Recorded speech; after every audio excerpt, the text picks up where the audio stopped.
남녀가 만나 사랑을 키우고 결혼이라는 결실을 맺을 때 우리는 혼인 서약을 하죠. 기쁠 때나 슬플 때나 건강할 때나 아플 때나 언제나 함께할 것을 약속하며 단란한 결혼 생활을 꿈꿉니다. 그런데 하객들 앞에서 한 눈물의 혼인 서약도 까맣게 잊은 부부들이 있습니다. 사랑의 맹세가 불행의 단초가 된 부부들의 이야기를 듣다 보면 대체 어떤 배우자를 만나야 하는지 고민마저 드는데요. 철학자 소크라테스는 온순한 여자를 만나면 행복할 것이고 사나운 여자를 만나면 철학자가 된다고 말했습니다. 좋은 배우자의 정의를 여자에만 빗댔지만 남녀 모두에게 해당되는 말일 겁니다.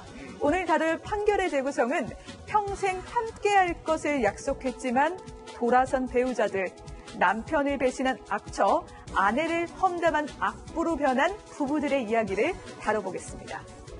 네, 악처 얘기부터 해볼까 합니다. 사실 처음부터 이혼을 원했던 건 아닐 것 같은데 좋은 시절이 있었을 거잖아요. 그렇죠? 네, 아내가 원래는 유치원 교사였다고 합니다. 네. 유치원 교사였는데 결혼 후에 이제 유치원 교사를 그만두고 교사가 되겠다라고 이제 네. 선언을 한 후에 교대 편입부터 해서 이제 임용 시험까지 준비를 했는데 네. 그 과정이 무려 7년이었다고 합니다. 7년이요? 예, 그 7년 동안은 남편이 계속 뒷바라지를 했었고요. 그리고 심지어는 시누이와 시어머니가 이제 이들 사이에서 이제 아들이 출산되는데 네. 아들까지 돌봐주면서 어떻게 보면 재정적인 지원과 함께 이렇게 많은 지원을 했다라고 합니다. 네, 남편과 시댁의 도움으로 7년 동안 노력을 했고 꿈을 이뤘다. 이것만 보면 환상의 커플인데요. 그렇죠. 이런 네. 남편 드물죠. 사실은 남편이 공부할 때 여자가 이 아내가 지원하는 것도 쉽지 않아요. 네. 이 결혼하고 나면. 그런데 이렇게 7년씩이나 더군다나 애를 갖다가 시아버지 시어머니가 많이 봐주고 네. 그렇게 헌신적으로 뒷바라지를 했다 그러는데 하여튼 정상적이라면은 부부 사이가 돈독해야 되겠죠. 네.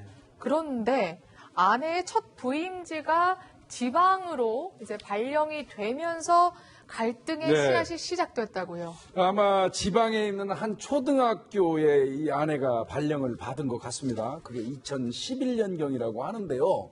근데 이 남편이 2011년경 그때부터 이상하게 아내가 좀 보이는 거예요. 뭐 솔직히 말씀드려도 남자들도 촉은 있습니다. 그런가요? 여성들만 촉이 있는 게 네. 아니거든요. 네, 네.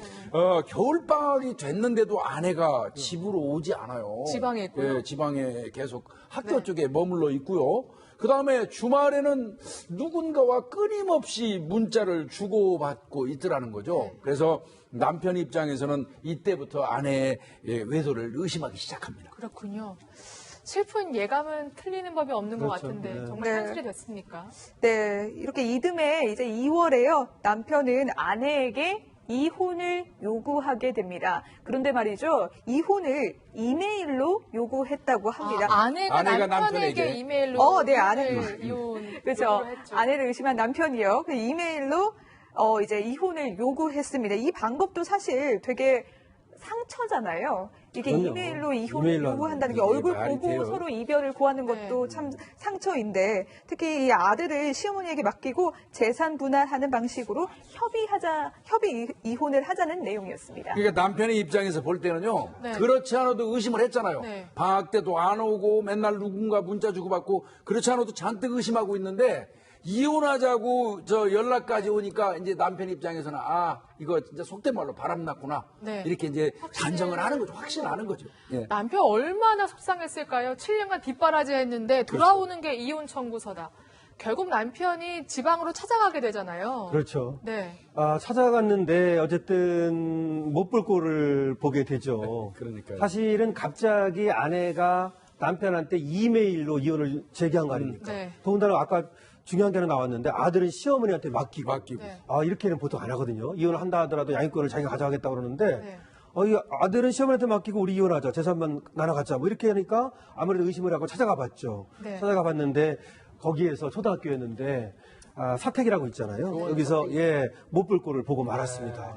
그 간통남을 맞닥뜨린 거죠. 현장을 목격한 거군요. 네, 그렇습니다. 알고 보니까 아내가 그 지방과 그 용인을 오가면서 기차 안에서 한 남성을 만나게 됐고 그 남성과 부적절한 관계를 맺게 된 겁니다.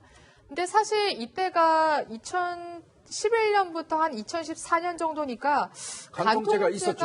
있었군요. 예, 2015년도에 간통죄가 폐지됐으니까요. 그때는 간통죄가 있었습니다. 그래서 이거는 뭐 바로 간통으로 고소를 했고요. 네. 이들은 결국 뭐 끝까지 가가지고 징역 8월에 집행유예 2년을 선고받았습니다. 네. 예, 그런데 이때 이제 이 아내가 또 남편한테 상처를 또 줍니다. 어떡해요? 이왕 처벌받는 과정에서도 또 이 남편한테 상처를 주는데 남편이 잦은 음주를 하고 그러다 보니까 성욕을 상실해서 이 속된 말로 잠자리를 자꾸 기피하면서 남편 구실을 못했다는 식으로 이 법정에서 이야기를 해가지고 남편은 또 한 번 상처를 받게 되죠. 그렇군요. 그야말로 갈 때까지 부부가 가게 되는 것 같은데 배신당한 남편이 아내를 간통으로 고소해서 아내가 처벌받았으니까 이혼은 당연한 수순으로 네. 흘러갈 수밖에 없겠네요. 이거는 뭐 이혼 사유가 딱 떨어져요. 네. 그래서 이제 결국 이혼 됐고요. 그 다음에 위자료를 또 이제 청구해가지고 5천만 원을 받게 됐습니다. 정신적 고통이 분명하다. 네. 이렇게 봐서 아내가 남편에게 5천만 원을 줘라. 그리고 양육권자는 이 남편으로 지정을 했습니다. 아, 양육권자도 네, 남편으로 남편으로. 지정을 네. 한 거군요. 아무래도 아내에게 그 유책 사유가 크다 그렇죠. 법원도 이렇게 본 거군요. 네, 그야말로 7년을 배신당한 남편 그리고 악처의 이야기 살펴봤고요. 아마도 그 소중함을 뒤늦게 깨닫게 되지 않을까 싶습니다. 이번에는 정반대 부부의 이혼 소송 이야기인데요. 김단비 기자, 네. 어떤 부부였습니까? 네, 이 부부는 그러니까 남편이 89년도부터 회사 생활을 열심히 합니다. 아내는 이제 따로 이제 사회생활을 하지 않고요. 가사와 양육에 전담하면서요. 남편을 열심히 외조합니다. 특히 이 남편은요. 장손이었습니다. 그래서 집안 시댁 행사에 여러 가지를 이 아내가 동맡으면서 시댁을 살뜰히 챙겼던 겁니다. 네, 사실 장손 며느리가요. 쉽지 않은 건데 남편이 격려하기는커녕 뭔가 무시하고 네. 낙담을 퍼붓고 그랬던 것 같아요. 이거 내용을 보니까 이 남편 되는 사람 좀 반성 많이 해야 되겠어요. 예, 할 얘기가 있고 안 할 얘기가 있는데요. 여기 그 표현된 내용을 보면은요, 아내에게 신랑 등골 빼먹는 거머리. 이건 뭐 거의 저주에 가까운 이야기예요. 그렇죠. 그다음에 뭐 아내를 아스팔트에 붙은 껌딱지처럼 달라붙어서 나를 네. 괴롭힌다. 이거는 할 얘기 진짜 이거 도저히 뭐 상식으로 이해가 안 가는 건데 하여튼 이 남편 같은 경우는 아내가 본인한테 장손 며느리로서 열심히 일하는 걸 넘어서서 뭐 뭘 더 바랬는지 모르겠지만 그런 식의 아마 이건 이때부터 아내에 대한 사랑이 식은 것 같아요. 그래도 이런 식으로 표현하면 안 되죠. 그렇죠. 근데 여기서 끝이 아니었다면서요, 변호사님. 그래서 이제 이 남편은 보니까 신랑 등골 빼먹는 거머리, 아스팔트에 붙은 껌딱지 뭐 이렇게 표현을 하는데요.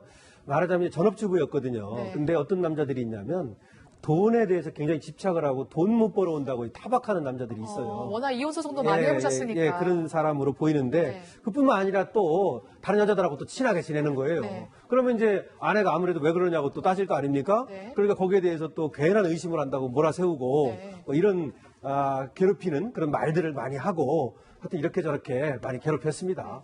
어떤 말을 했는지 좀 살펴볼까요? 내 등골 그만 빼먹어 이렇게 말하는가 하면 본인이 외도를 해놓고 문제 있는 사람들이나 바람 못 피우지 다들 핀다 이런 말을 하는 것 같아요. 울며 쇼하지 마. 바람 피운다고 의심하면 너 잘 때 죽일 것. 변호사님 하나 궁금한 게 이혼 소송할 때 실제로 저렇게 당한 말들을 정확히 네, 정확하게. 써냅니까? 근데 저거는 네. 녹음을 했던 것 같아요. 녹음한 거예요. 아니면 그때그때 적어놓던 것 네. 같아요. 왜냐하면 사실은 이혼 소송을 하면요.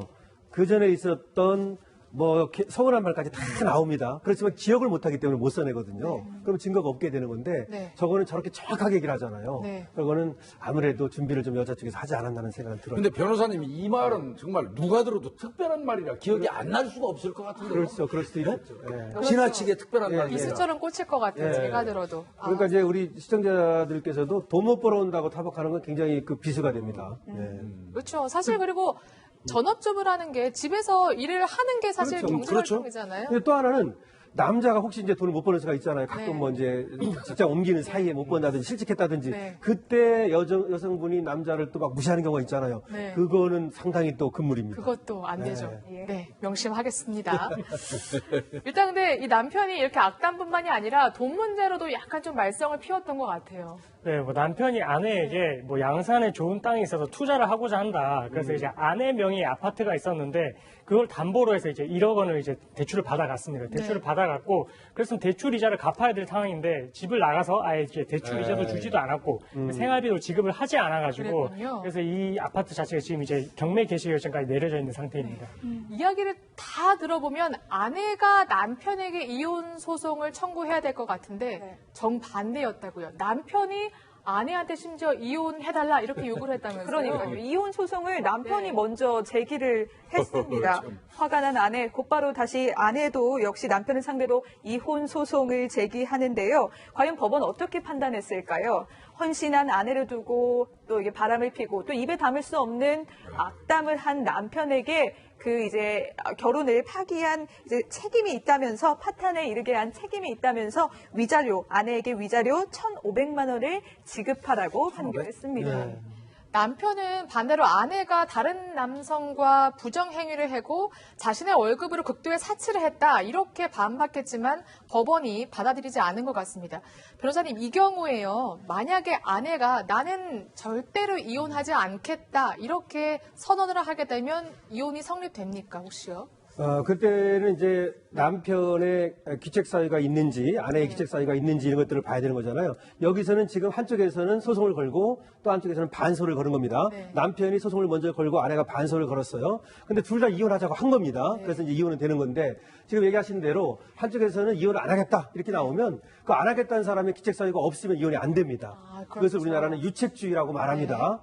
파탄주의라고 하는 것은 일단 파탄됐으면 무조건 시켜주는 겁니다. 네. 근데 우리나라는 유책주의를 취하기 때문에 이혼 사유가 있어야 된다 이런 얘기인데 이 남편이 아내도 바람 피웠다고 뭐 그런 얘기를 했는데 그건 증거가 없었어요. 증거가 없는 그건 인정되지 않았기 때문에 네. 그래서 아내의 이혼을 받아들인 겁니다. 네. 남편의 이혼은 기각시키고. 근데 위자료 1,500만 원은 좀 적은 거 아닌가요? 근데 이제 우리나라가 네. 그 이혼에 따른 위자료를 많이 인정을 안 해요. 그래요? 아까 왜 바람 피운 경우 있었잖아요. 네. 5천만 원 그런 경우가 거의 맥시멈 수준이에요. 아, 그렇군요. 그래서 요거는 양쪽에 또 조금씩 다 문제가 있으니까 1,500만 원. 네. 이렇게 보면 돼요. 알겠습니다. 악처와 악부의 이야기 그리고 이혼 소송 과정까지 좀 알아봤습니다. 저희는 60초 후에 돌아오겠습니다.